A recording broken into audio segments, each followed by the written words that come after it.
اگلا عمل دوام طہارت، باوضو رہنا.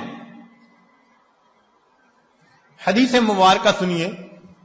شکا بعض الصحابۃ النبی صلی اللہ علیہ وسلم الفاقہ، بعض صحابہ نے نبی علیہ الصلوۃ والسلام سے فاقہ کی شکایت کی. نبی علیہ السلام نے فرمایا دم علی الطہارہ، تم باوضو رہنے کی کوشش کرو، یوسع علیک الرزق، اللہ تمہارے رزق کو وسیع کر دے گا. یہ بھی بہت آسان ہے. جب وضو ٹوٹے نیا وضو کر لو. الحمدللہ جن لوگوں کی عادت ہے ان کی زندگی باوضو گزرتی ہے. اور اس میں ایک نکتہ کہ ایک تو وضو شیطان سے بچنے کا ہتھیار ہے.